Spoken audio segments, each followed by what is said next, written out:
Hello and welcome to Passing the Bar, a video lecture series brought to you by Delaware Law School to assist with passing the bar exam. My name is Professor Brett Bendistis, and we have a special episode of Passing the Bar today. We're joined by Dean Todd Clark.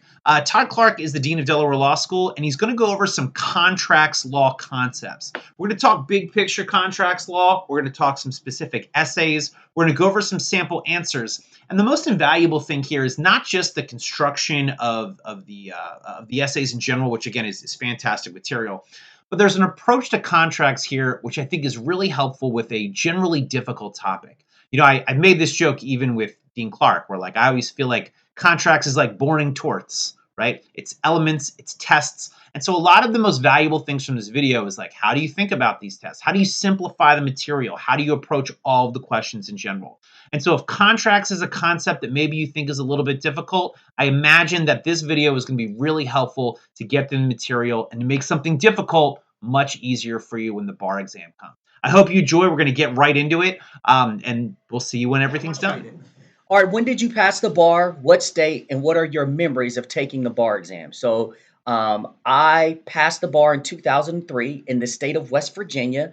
I got to West Virginia a little late. For many years, West Virginia actually had a diploma privilege. And probably a few years before I got there, it got eliminated. But I did take the bar in West Virginia.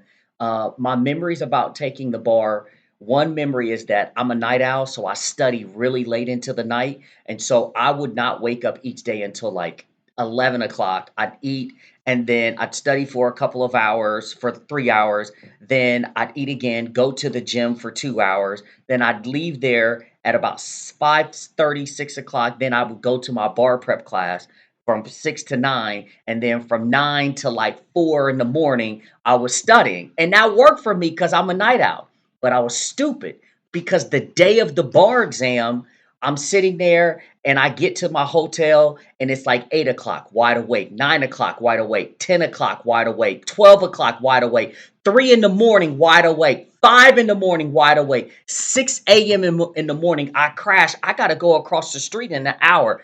It was the most exhausted that I've ever been in taking any exam. And so the moral of the story is practice and study during the time that you are expected to take the bar. Make sure and condition your brain for being active during those times, regardless of what your current schedule is at this particular moment. Adjust it so that you're engaged in the optimal capacity at the time that the bar exam will be administered. Did you feel worried when you got out of the bar whether you passed or not? Oh, I thought I failed.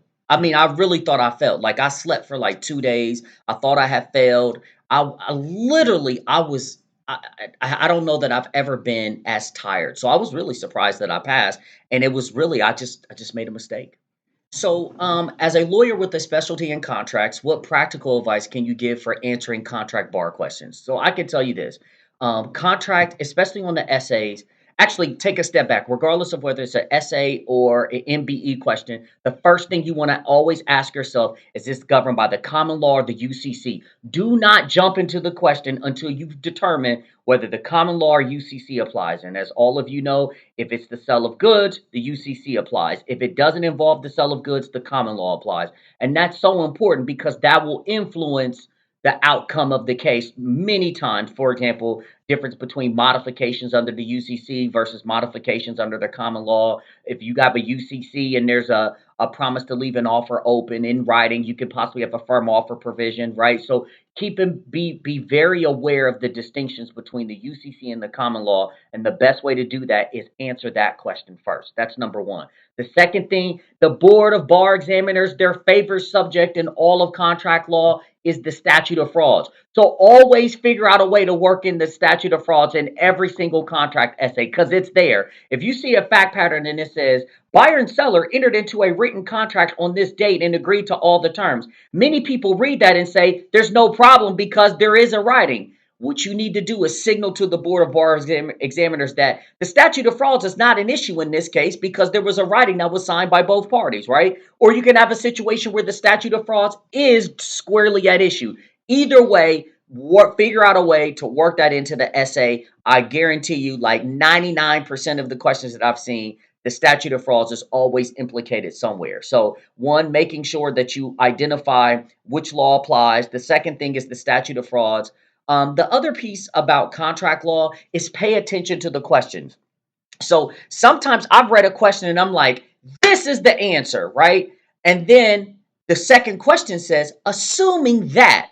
Now, one of the things that will let you know, if it says assuming that there is a contract, that's letting you know that answer to one, the Board of Bar Examiners is expecting that you have concluded that there's a contract. Very rarely have I seen a situation where the answer to question one is that there's a contract, and then if they in question two it says assuming there's not. You typically don't see that distinction. I have never seen that. I'm not saying it doesn't exist, but typically, if you see a follow-up question and the question is telling you assume that there is a contract, that means in question one the Board of Bar Examiners wanted you to conclude that there was in fact a contract. Let me ask you this other question. I think in some topics, in some bar subjects, you want to go big picture, right? You want to see it from the big picture of everything. I think of like torts like that. Other topics I think are more narrow, like con law. You want to be able to really narrow in and focus on the narrow problem. Do you think contracts is a better approach to think broadly or to think narrowly? I think the better approach for contracts.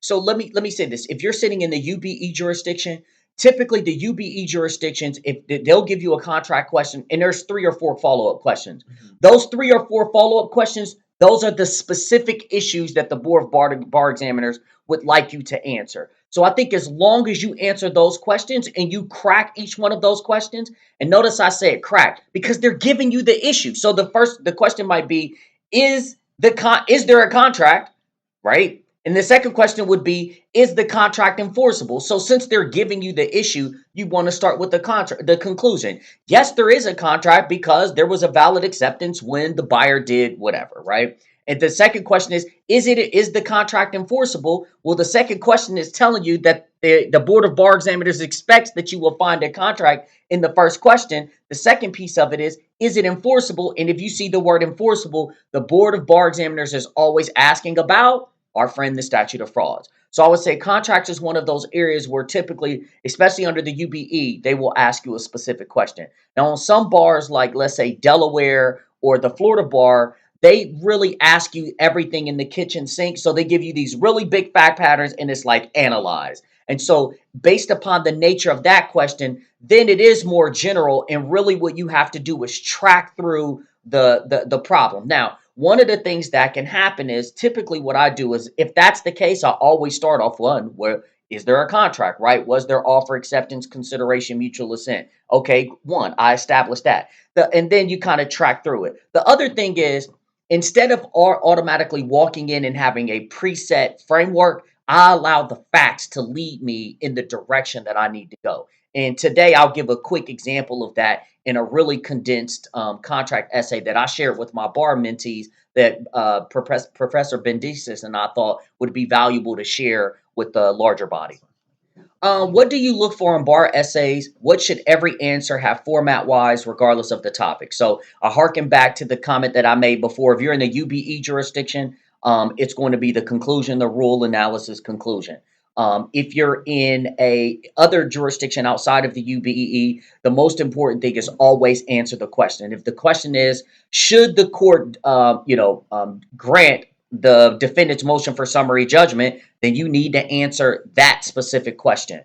The other thing in terms of format wise, one of the biggest errors or mistakes that I see students make is that they give a resuscitation of the facts or a regurgitation of the facts instead of analyzing. And you'll see that again in one of the examples that I go through today. So first and foremost, you'll have a situation where you'll see a fact pattern. Buyer and seller entered into a contract on December 3rd for the sale of a car for $1,000, right? And then when you get to the analysis, it says buyer and seller entered into the contract on December 3rd for a sale of a car for $1,000, right? Like that is not analysis. That's merely a resuscitation of the facts. When your analysis, what you are doing is you are taking your rule and taking the facts and explaining why the particular facts establish or do not establish the applicable rule that governs that particular transaction, right? So understanding the difference between analysis in a resuscitation of facts. I wrote the damn problem. The board bar examiners wrote their problems. They don't need you to give a resuscitation of the facts. Lawyers get paid to analyze. And so if your fact analysis is just a resuscitation of the facts, do this. Line it out. And that means if you're left with nothing, that means you have no analysis. And if there's no analysis, you have earned no points. No points, no pass. I like the idea of having the same structure in all my sentences. When you go for the creation of the contract, offer is proven because, acceptance is proven because, consideration is proven because. Do you like that format in regard to the drafting of the application to make sure it's proven? I do, and I think Professor Bendices, you and I have not talked about this, but you use a magic word, and that magic word is because. I knew it, man. It's the magic word is because, and it's everything that you put after the word because that earns you the points. Yeah. And so if after your because statement you don't have anything, or you just have a quick one or two words, that's letting you know that your analysis is not thorough enough or detailed enough. So I think that that's really, really important for helping students to understand, how to have success on essays. And then there's another tip or tactic that I'm going to give you.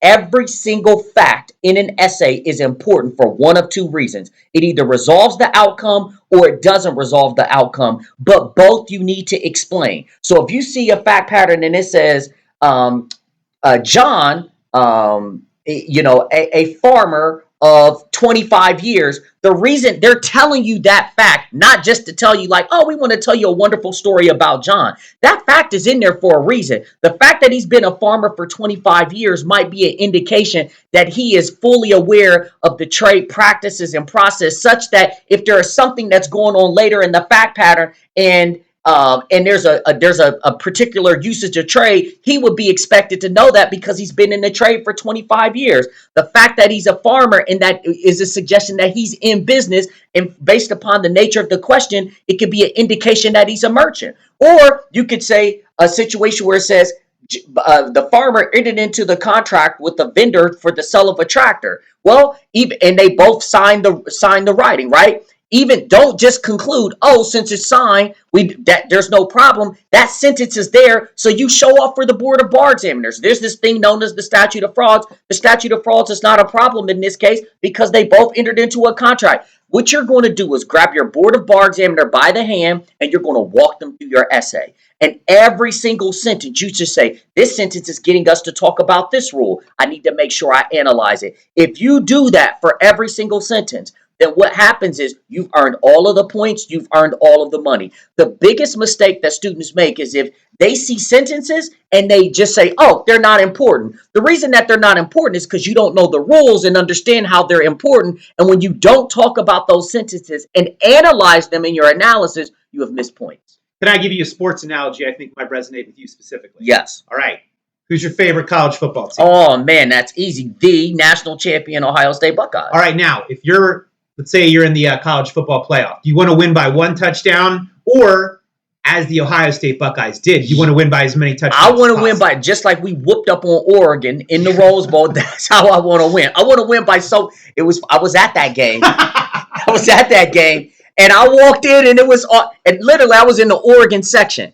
This long story. All this cheering. After the first 5 minutes, they said nothing. I was the only person cheering on that side, and I know they were looking at me like this effort. Here's my point, though, right? If you've got a big amount of facts that support an offer, give me all of the facts, right? Run up the score on every single element. That's exactly right. Don't tell me one thing. Get as many things as possible. Get as many points. Like if I'm a lawyer, I don't want to win by one touchdown. I want to win by 60 That's points. Exactly right. And so I'm trying to avalanche every fact, every argument, facts that are there, inferences that are not there. So to your point, I think it's also a matter of using the facts to say, don't assume that one thing gets you the answer. Give me all of the reasons you want the answer. Yeah, that's exactly right. There was a question that I saw was a bar question. I gave it to my bar mentees, and I don't remember the exact, but it was something along the lines of like buyer and seller lived in a small town, and it was something like, because they lived in the small town, the buyer was going to stop by the seller's house to pick up the item, right? And so some people were like, yeah, that's not a relevant fact. It actually was a relevant fact because when the buyer breached, the buyer entered into a contract with the seller entered into a contract with the buyer in another town. And as a result of entering into a contract with the buyer in another town, the seller now had to ship the item. And so that was as a result of the breach, that was an incidental damage. And so you had to talk about this was a valid incidental damage because in the original contract, the seller would not have had to pay any shipping costs. But as a result of the original buyer's breach, now that the seller has to ship it to buyer two, that is an incidental damage. So a lot of people wouldn't have caught that, right? But again, every single fact matters. How many red herrings are there on the bar exam? In terms of like trying to get you, trip you up. Facts that are there for no reason. 0. Thank you. There we go. And again, all of those facts are there for one of two reasons. They either resolve the outcome or they don't, both of which you need to explain. All right, so I wanted to just share this sort of short exercise with you. I'm going to do a couple of things here, one of which is just to give you some feedback about a pretty specific contract issue, but also I'm going to share with you some examples of contract answers and track you through those contract answers and allow you to see what your graders will potentially see when they sit down to grade your essays to give you a better understanding about how to appeal to your graders in a way that will earn you maximum points. It will also reinforce some of those other principles that I shared with you, which is that every single sentence is implicated for a particular reason, both of which you need to explain. Either it resolves the outcome or it doesn't, as well as some of those tactics that I shared with you about organizing your answers in your essay. So this is a contracts question that I've used before based upon some previous bar exams. And I'm only going to go through the portion that's highlighted in yellow. And the portion that's highlighted in yellow is related to the first two questions on this particular essay. So one, it allows me to condense the time to, give an illustration of the skills that I want to highlight for you. And then I'm going to show you 4 different examples, and we're going to talk about those examples and then make a decision about which example is best, and we're going to rank order them as best, second best, third best, fourth best. And then we'll talk about why that is so that you can understand what the Board of Bar Examiners sees and why it matters to them. I'm also going to have Professor Bendistis do this too because he's here with me. Have you had a chance to look at them? I have looked at them. Okay. Do you want me to grab my laptop so you can look No, can I'm put good, your man. rank? We'll go through here. We got this. Okay. So here we go. On August 2nd, 2015, in order to purchase the cement necessary to perform the foundational work on another project, GC, the general contractor, began calling cement distributors. One of the distributors GC contacted was Concrete, a cement distributor. On August 3rd, 2015, representatives from GC and Concrete orally agreed that Concrete would deliver 1,000 tons of cement by December 31st, 2015 at a price of $100,000, $100 per ton of cement. During the conversation, the parties further agreed that they will formalize their agreement in writing, signed by both parties to ensure that all of the terms and conditions were accurately reflected. Concrete also orally informed GC that the offer to sell the concrete was firm and that Concrete would not revoke its commitment for any reason for 4 months. Now, the two questions are, one, is Concrete required to leave its commitment open for 4 months? One. And two, did Concrete and GC, or did GC and Concrete form a valid contract during the August 3rd, 2015 telephone conversation? It is asking a specific question, right? So going back to the thing that I told you that is most important when you get a contract essay, before you go diving into any analysis, the first thing that you want to figure out is whether the contract is governed by the common law or the UCC. And in this particular transaction, as all of you should have identified, this contract is governed by the UCC because it involves the sale of a good, which is cement. So you can see here on August 2nd, in order to purchase the cement necessary to perform the foundational work on the GC began calling cement distributors. Clearly, it's indicating or evidencing that the parties are going to enter into the contract for the purchase of cement, which is a good, which this lets us know that this is a contract that is governed by the UCC. Again, that's why that first sentence is here. One of the distributors GC contacted was Concrete, a cement distributor. Again, it's just identifying who GC specifically was going to dance with in terms of purchasing the cement.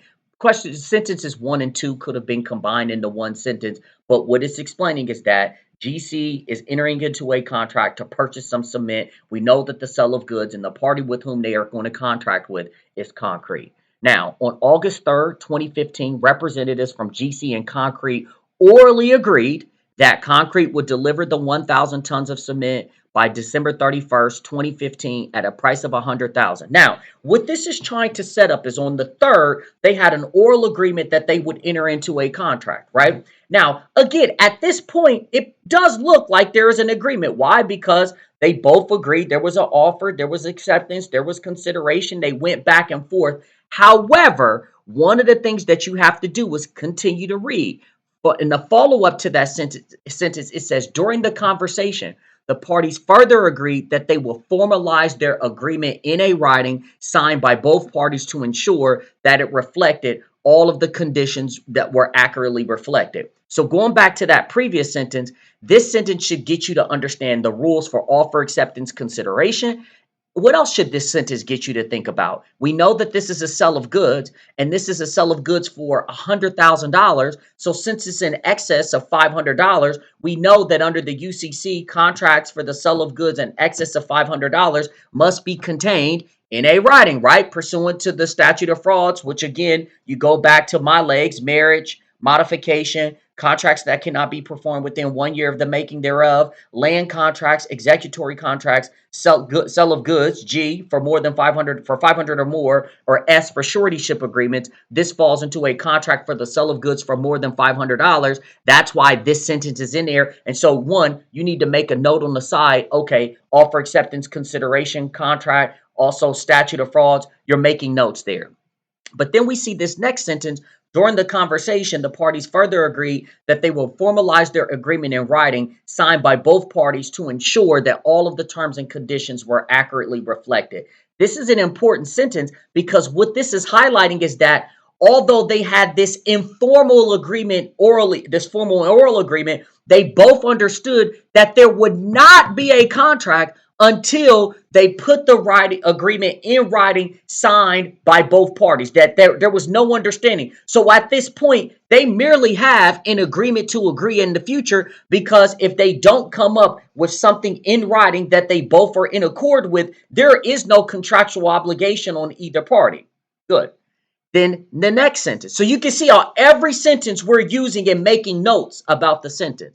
The next sentence, Concrete also orally informed GC that the offer to sell the concrete was firm, and that Concrete would not revoke its commitment for any reason for 4 months. Again, anytime you see someone making a promise to leave an offer open, you need to be thinking about two concepts: an option contract and the firm offer. Keep in mind, just because the UCC applies does not mean that the common law doesn't apply, right? So if you have the UCC, the common law can still kick in. So you could think about an option contract. And if you have an option contract, there's two things: a promise to leave the offer open coupled with valuable consideration.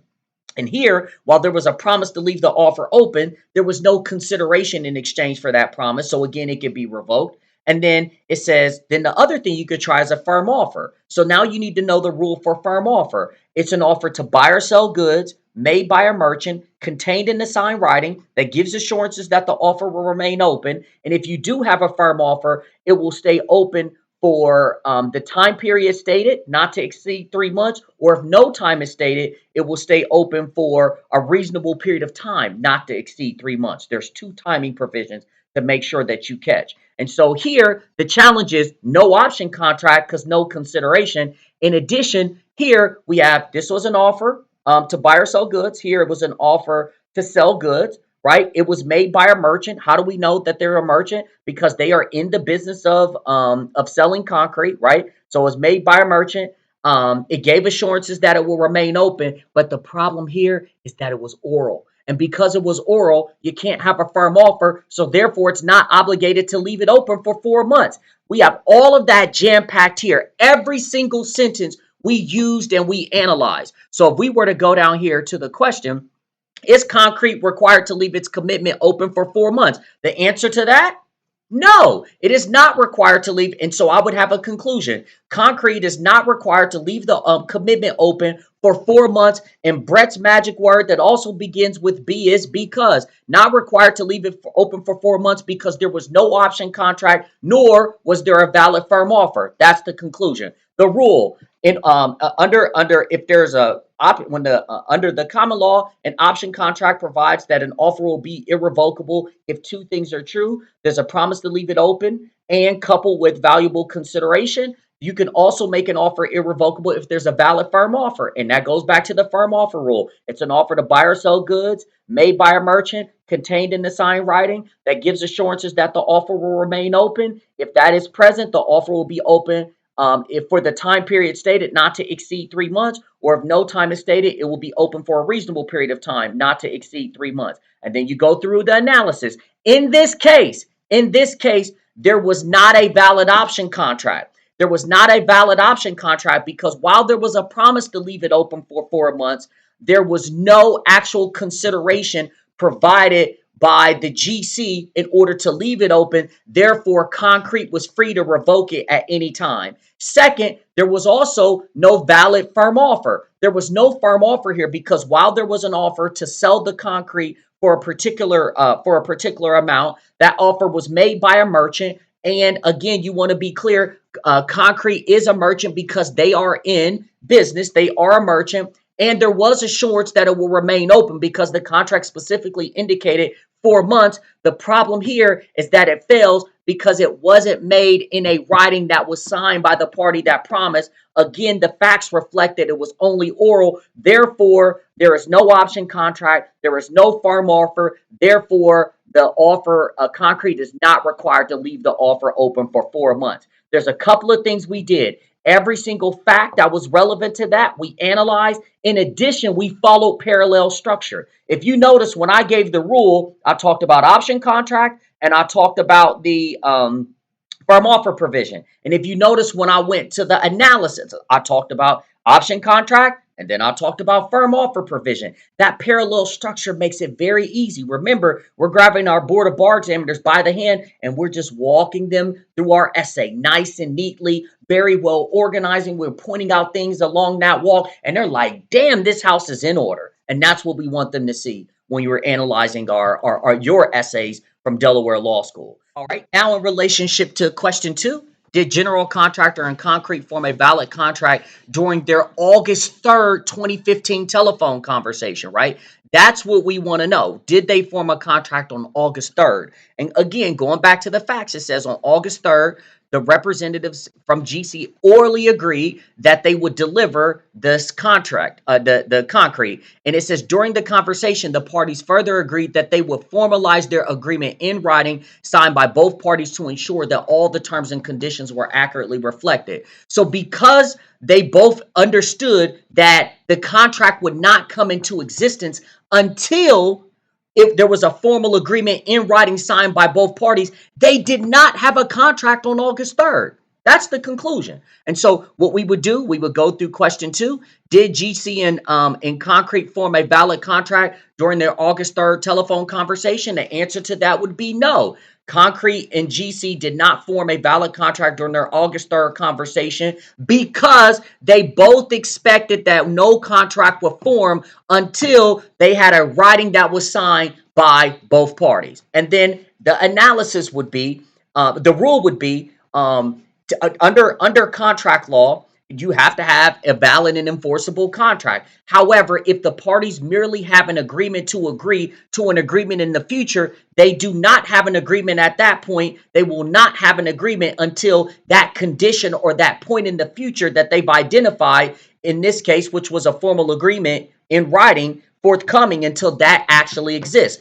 That is the understanding. Then you would also add under the statute of frauds for sale of goods for more than $500, you also have to have a contract that's writing and signed by both parties, right? That's the statute of frauds. So now you go through the analysis. In this case, the parties did not have a valid contract on August 3rd. While they had talked about some of the details of the contract, because of the nature and the large amount of the transaction, both of these parties wanted to work out some more of the details and the finer points of their contractual relationship. So while they had an agreement in principle, They both understood that the agreement would not be formally enforceable against either party, nor a contractual obligation on either party until the formal agreement forthcoming. And a reasonable person looking at this transaction would not have believed that they had a contract at that moment, because they both indicated that it wouldn't come into existence until the formal agreement in the future. In addition, even if there was an agreement at that point, which there wasn't,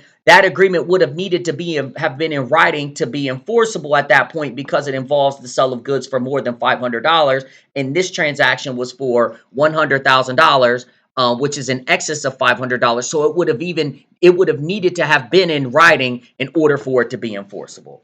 That's the analysis, right? Like, you're there. Like, that's the whole thing. So that is the analysis for questions 1 and 2. And now what we're going to do is we're going to show you 4 examples from students that answered those first 2 questions. And I want you, one, these are not perfect answers, right? But what I want you to be able to do is identify which writing is best, which answer is best, and why certain answers are better than others. Okay, so now what we're going to do is there are 4 separate students. Each student answered both questions, and so I pulled these from some answer responses, and we're going to talk about each one. And then what I want you to do is do a rank order of how you think in what order you would organize these students: first, second, third, fourth. First, second, third, and fourth. So let's go with student 1. We'll talk about the writing. So concrete, and again, what we're looking for is the crack structure, because each question we're going to crack it. So we're going to look for the conclusion, a completely stated rule, the analysis, more than a regurgitation of facts, and a conclusion. So we put concrete is not required to leave the commitment open for 4 months. Okay, right? We have a conclusion, and that conclusion is is accurate. It is not concrete is not required to leave the offer open for 4 months.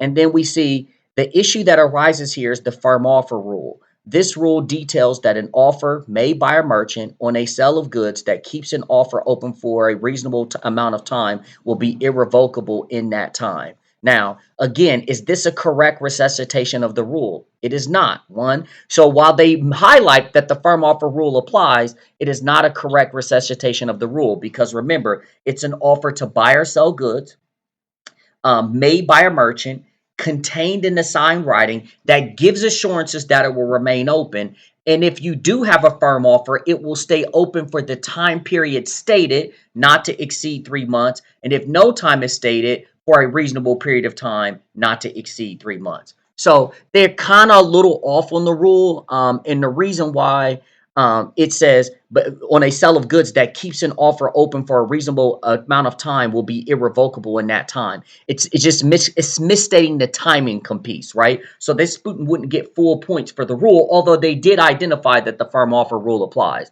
The general rule on firm offers is that they are irrevocable for a maximum of 3 months. And again, keep in mind, there's 2 timing provisions. It will be open for the time period stated, not so if it says 4 months, it will be open for the time period stated, not to exceed 3 months. So if there was a firm offer, it would be irrevocable for 3 months. It will be open for 4, but irrevocable for the first 3. And then after the 3rd month, the offeror would be free to revoke between that 3rd month and 4th month, right? But again, the misstatement of the rule. Any firm offer made for more than 3 months can be revoked at any time after 3 months. That is a true statement. Thus, the firm offer can only be irrevocable for 3 months and not 4. There was really no analysis here, right? That's the big problem, right? The person didn't earn any money. So they have a conclusion. They have a rule. The rule is probably about 70 to 75% accurate, but then there's no analysis, right? So what we would have needed to see here is analyze the rule. They didn't use the facts. In this particular case, there was an offer to leave it, an offer that was made by a merchant. This person is a merchant because they didn't clarify that it failed because it wasn't in a signed writing. They didn't clarify, so there were just pieces of the rule that they didn't process. And because of that, you didn't earn any money. And therefore, this would have been a weaker answer. Although it would have gotten some points, it would have been on the lower end of the scale because the rule wasn't completely right and there was no analysis of the rule. So here, if it says an offer made by a merchant, you need to go through in your analysis and explain the damn rule that you're using. Don't pull a rule out. If you put stuff in your rule and you don't analyze it in your analysis, then you have missed the boat. Don't put anything in your rule that you're not going to analyze and synthesize with the facts. So that was problematic. Would you agree with me that this student seems like they're writing as a student, not writing as a lawyer? Correct. And I would say that this person, yes, is writing as a student and not writing as a lawyer. I would say that this is a student that probably has a general or cursory understanding of the concept, but this is a person that needed to be in my class or your class so that they can further flesh things out and understand that this is not going to earn them the money or the passing score that they need to do well. So that's part of the problem with student one. Although again, the student one is on right track. The other thing that this student missed was anytime you see a promise to leave it open, you always want to see talk about the cousin to the firm offer, which is an option contract, which doesn't exist here, right? So that's still part of student one. The second piece of student one's question, and this is question two. Was there a contract on August 3rd? So it says there was not a valid agreement made over the phone. That is true. There was not a valid agreement made over the phone. So the students in the right direction on the conclusion. Now, again, Professor Bendistis and I like to use that magic B word because there was an expectation that they would not have a contract until the formal agreement.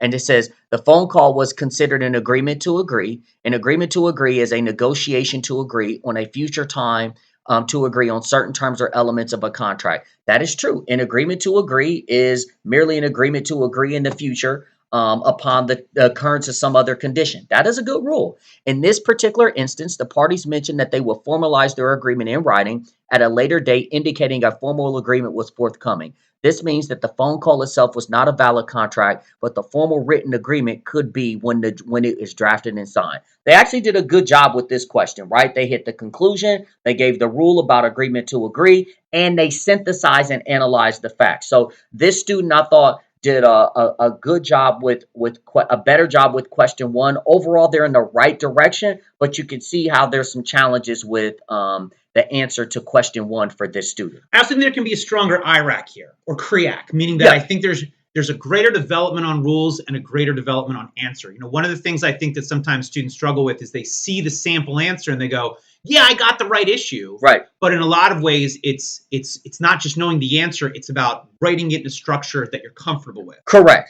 I mean, I think overall the student was in a structure. I think it could be like I think in this first two sentences there was not a valid agreement over the made over the phone. I would just say because the phone call was merely an agreement to agree. I think tightening that would make it a clear conclusion. And then they go into the rule here. Like I said, I thought overall the organizational structure was decent. The rule here isn't a really sophisticated rule for agreement to agree. Now let's talk about student two. So student two says Concrete is not required to leave its commitment open for 4 months, right? We see a conclusion. The next thing that we're looking for is a rule. In order for Concrete to be bound by this commitment, one of two things need to have occurred. The first is the existence of an option contract. Now it says, in this case, there would need to be consideration, likely in the form of deposit by GC, and the promise from Concrete to leave the offer open.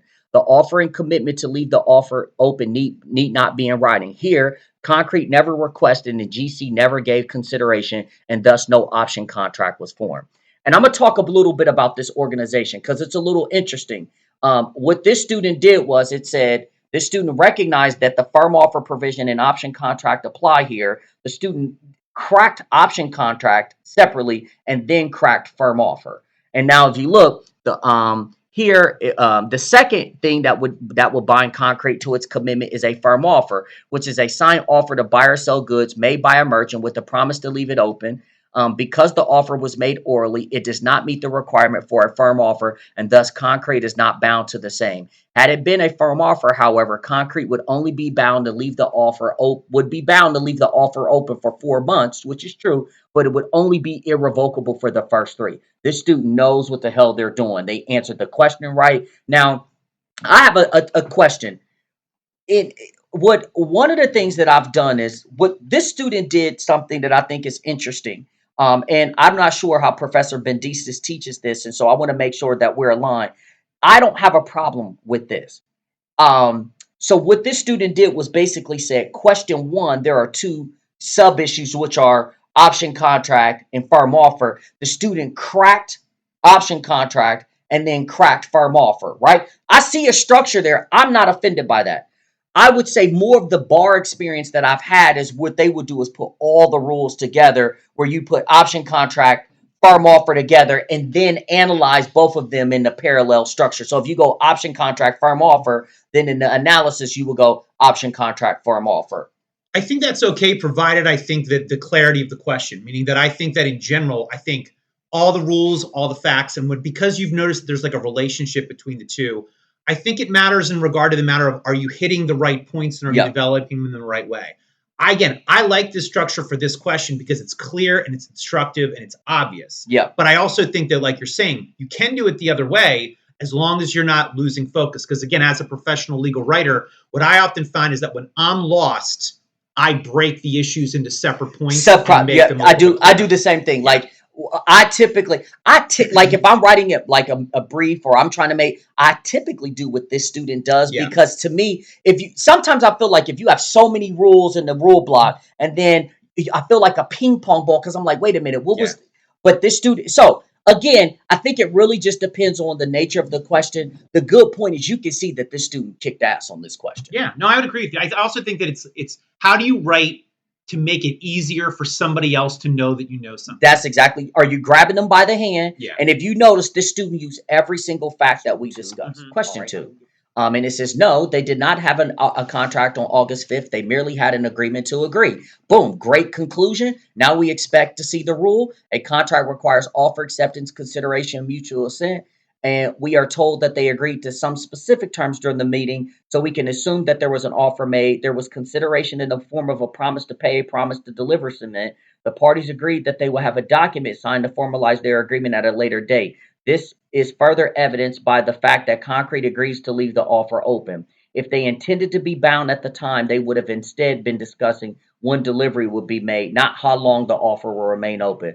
This makes the discussion merely an agreement to agree in the form of a formal agreement forthcoming. I think that the student is right on here. Mhm. I think that again, the only thing I would have done is just made it a little bit more clear in their Mhm. rule block that an agreement to agree is when the parties basically have an informal agreement with the understanding that their contractual relationship will not exist to a later point. Can I give you a suggestion? This is a suggestion I've been given to students, and I think this is applicable with contracts. One of the things that I think is here with contracts is that you make it seem very easy.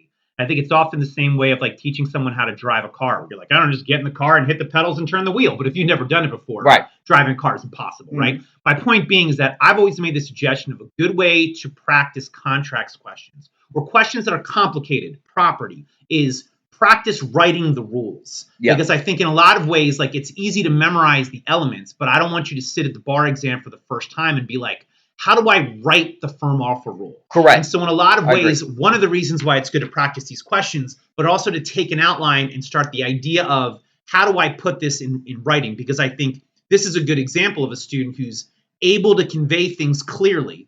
But I also think if they went back and saw this, you can tailor some of these points to make sure they're less repetitive, they're a little bit Yeah. more clear, and that practice makes perfect. I would agree with that, and I also think it goes back to what you just said about knowing the rules.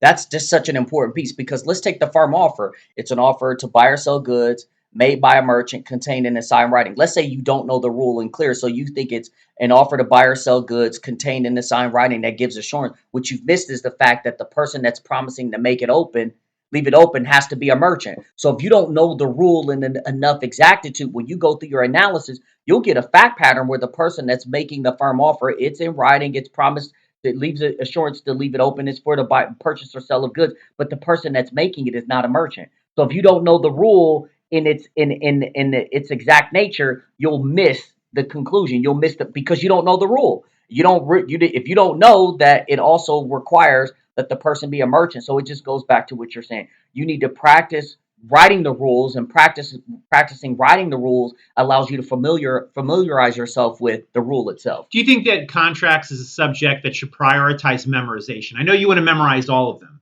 but sometimes I think about like criminal law sometimes feels intuitive. Yeah, I Right. would say contracts is very linear. It's Yeah. like 1 + 1 is 2, 2 + 2 is 4. Yeah. That's the gift with contracts. Like I mean, if you know the 1 + 1, It's two. I mean, Yeah, a contract is very linear in that regard. All right, student three. So let's talk a little bit about this student. So it says under the UCC, it details the firm offer provision, which states that for a firm offer to be left open, it has to involve the purchase or sale of goods. It has to be in writing, signed, and for assurances to leave it open. If no time, it cannot be reasonable time to exceed 3 months. But if there is time is detailed, then it cannot be revocable through 3 months, but left open for a time it was detailed. In this case, both companies potentially had a firm offer because it met most of the elements except for the signature. However, because there was no signature, there can be no assurance to leave it open. No, it would not be required to leave it open for such time. So, for the most part, the student did a good job with the rule. The problem here is that what's missing? They didn't start off with the conclusion. They really started off with the rule. So, again, your reader is looking for what is the conclusion. This would have been substantially better if the student just said, the offer is not required to be open for 4 months because it doesn't meet the standards of the firm offer or option contract. I have this analogy that I'm using of like, and I don't know, Todd, I don't know how up you are on Russian playwrights. I am But not. there's a phrase called Chekhov's gun, meaning the playwrights, like there's a gun in the first act, it's used for something important in the third act. It foreshadows, right? I think a good issue statement works that way, where I want you to be able to write that first sentence from the perspective that you know the ending. Yeah. So this is something where, again, I don't know about you, but I wrote my bar by hand. Oh, I did not do that. Okay, so I had to and my hand hurt very, very significantly, obviously, but I had to plan what the first sentence was before I would write everything because I couldn't add it in later. But most people now are writing it on the computer, which is why I like to suggest, hey, when you're done everything, take 2 seconds, go back to that first sentence and write it from the perspective that you've already answered everything. And that little bit of because shows that you know what your answer is at the very bottom. I agree. Absolutely right. Again, no, the parties did not form a valid contract. A contract is made of 4 elements: offer, acceptance, consideration, and mutual assent. Offers the manifestation of intent to be bound. Consideration is exchange, mutual assent. Under UCC, any sale of goods over 500 must be in writing. Here we do see elements of a contract. There was a manifestation of intent to be bound. It states that the parties orally agreed. There was an exchange of bilateral promises, and they were on the same page. However, the sale of goods that surpass must be in writing. In this case, the cement is being sold as a price of 100, and because of their agreement was done orally at that point, it would not constitute a valid contract. Although the parties agreed that they will formalize the agreement in writing at a later time. This is why there was no contract on the August 3rd conversation. I think the student did a great job with the conclusion. They got a lot of the rule here. Actually, all of the rule. Exceptional job with the rule. I would have tightened the analysis up a little bit. I think that the student is right about there was an expectation. Now, keep in mind, the statute of frauds doesn't tell you whether or not there is a contract. Offer, acceptance, consideration, mutual assent tell you that. Statute of frauds only tells you whether the contract that you have, if you have one, whether or not it's enforceable. So I would have just tightened this a little bit, and I would have said one, this contract, it would have been subject to the statute of frauds. But although they orally agreed, the parties do not have a contract at this point because both parties did not expect to have a contract until the formal agreement was came into existence. You know what I want to add to this is what I think is important of why I think that application is important is that this student knows the answer. They know the law. And so the problem is that if you know the law and you know the answer, you need 100% of the points. You do. Because the questions that you don't know, I think if you write with more strong application with stronger rules, you're going to raise the ceiling on the things that you know, and you're going to raise the floor on the things you don't. So you can see with this student, they had both questions, right? Yep. Right. And this student just needs a little bit of tweak. Hopefully you can see the difference between maybe this and some of the other examples, right? And now on to the last one. Okay. So number 4, concrete is required to leave the offer open. Under 2205, an offer to buy or sell goods contained in a writing that gives assurances that it will remain open must stay open for the time period stated, not to exceed 3 months. An option contract requires a promise to leave an offer open coupled with valuable consideration. In this case, concrete also orally informed GC that the offer to sell the concrete was firm and that concrete would not revoke its commitment for any reason for 4 months. According, concrete is required to leave the offer open. Now, this is one of those situations where one, the conclusion is incorrect. because it says concrete is required to leave the offer open, and it's not because you don't have a firm offer, nor do you have an option contract. But what's amazing is that the student did a phenomenal job of articulating both rules, the firm offer Yeah. rule and the option contract. But look at this. In this case, Concrete also orally informed GC that the offer to sell the concrete was firm and that Concrete would not revoke it. What is that? I want you to be asking yourself, what is that? What are we expecting to see here? This is the conclusion. This is the rules. And then we see in this case, we call that what? The analysis. But is this analysis? In this case, concrete? No, it's just a mere resuscitation of the fact. So literally, this is if I had my line, I would just line out all of this. And if you line that out, you have a conclusion, you have a rule, and no analysis, because it's not analysis. That's a resuscitation of facts. And so, You know no what I also points. think? I also think is true here is that sometimes when it's a complicated concept, and I think this comes up with contracts, is that students can memorize the rule, Yep. but they don't work out the application. They don't. That's what this student did was the student had memorized the rule, had no understanding of how it applied. They saw some of the triggers, like I know that I'm supposed to talk about firm offer and option contract, but I don't know how the hell to apply it. So I'm just going to just recite the facts, and then throw my conclusion back in. How do you solve that problem? You got to do the practice. You got to master the rules, and then you got to go through the practice, right? So it's not only about memorizing and looking at the material, but it's also the application. And it's the other way you solve it is by attending these sessions and listening to me and you and Professor Lofts, and engaging and working with your faculty to really understand. Like what I've done with my bar mentees is we do essays and we rewrite them. We've done a lot of practice, and I'm hammering them home to them, like, you gotta do the analysis and you gotta use every fact. And the more you do it, you just get better and better and better. So hopefully when we got to this, or when you got to this, you guys were able to do exactly what I did. That's why I want you to see same question, different students, different essays, different outcomes. This is what the Board of Bar Examiners will see. And the last part of Student 4, there was not a contract between the parties. Now watch this. On August 2nd, in order to purchase the cement necessary to perform the foundational work on another contract, GC began calling cement distributors. One of the distributors GC called, like, this is nothing. What did the student doing? They gave a conclusion, right? And then just did a resuscitation of all the facts. No points here. This was horrible right here, right? Like no rule and no analysis. I think there's also a point where, fake it till you make it, right? That's what this student is doing. And this is why this session is so important, because you can't pump fake the Board of Bar Examiners, right? And the reason that you can't do it is because no matter what crap you put here, I've seen 3 other essays where students have done, at least in various formats, things that they were supposed to do. So you're not getting any points for doing, well, you might get some points, but you're not going to pass based upon this. You're not like pulling the wool, the hood over the board examiner's eyes. You're just not doing that, right? And that's where this fails. What do you think is a good approach to make sure you don't miss questions or you don't know the answer to questions when it comes That's to where you go back and you use the rule that I tell everybody. It is the secret to having success on the bar exam.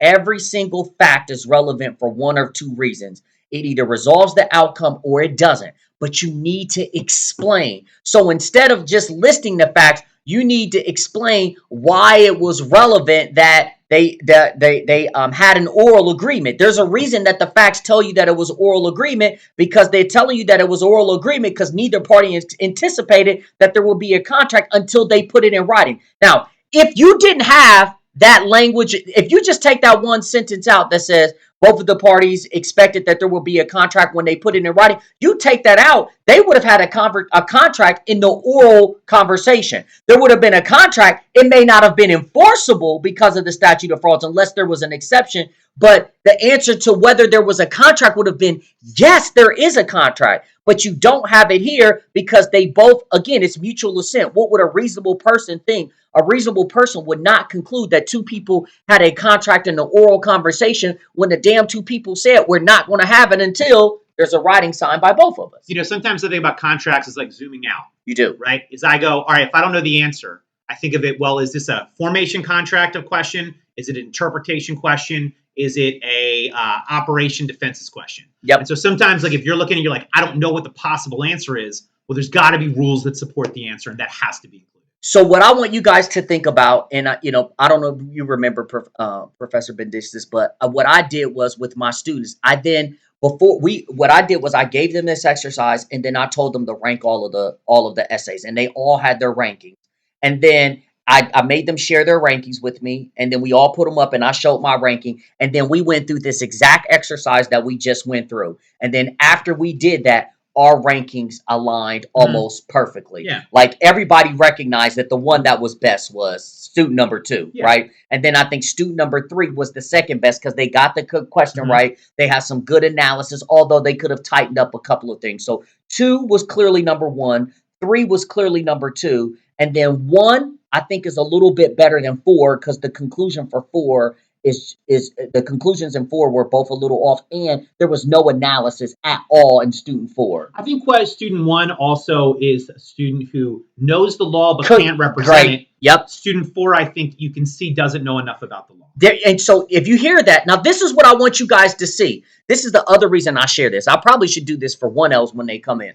At the end of the day, Professor Bendistis and I sent it to him, and it sounds like we had the same order, 2, 3, 1, 4, right? I would imagine that after this discussion, you all would have concluded 2, 3, 1, 4. In law school, it will, and when we get your essay, your exams, it will all be 2, 3, 1, 4. What might vary a little bit is I might call that 2 a B plus, you might call it an A minus, right? But the thing about it is, if 2 is a B plus, there's no way that 3 can be a B plus. Yeah. 3 would have to be a B, which means that 1 would have to be lower than that. Now, if I gave 2 an A minus, right, 3 could be a B plus, right? So it really just depends on, at the end of the day, it is the way 98 to 99% of the times, if you were to rank the exams or the essays in an order, we'd all be in alignment. Now, what people put on a grade, that might vary a little bit, but at the end of the day, if my grade scale says this is that, if something is not as good, it can't have a higher grade. So when students would come back and be like, well, I should get a B on this. And I'm like, you can't get a B because the person that wrote a better essay than you got a B. So yours just cannot, because there's one that's better than yours with the B.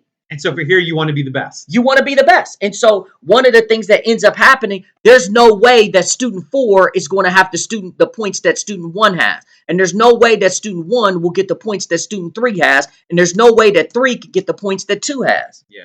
That's how it plays out. So we need good rules. We need to be analytical. We need our conclusion. We need to know the law. There we go. Cool, man. Hey, it's an absolute pleasure. Thank you, Professor. Take it easy, Todd. All right. As I said before, I hope that video was enlightening, right? Thank you to Dean Clark again for coming in and talking. If you have any questions for me, my email address is right over here. And again, we're going to keep doing this over the course of the next few weeks. And hopefully we're going to get some other people to come in and kind of talk about very narrow topics just the same. If you have any questions or particular things that you want addressed in any of these videos, please feel free to email me. And again, the number one thing that we're covering here is to making sure the bar exam is easier. We want to raise your floor on the things that you're not comfortable with. We want to raise your ceiling on the things that you feel like are really positive. So again, if you have any follow-up questions, or if you would like anyone here at Delaware Law School to review an essay, please do not hesitate to ask. We're here to help. Good luck with everything you're doing, and I'll see everyone next week.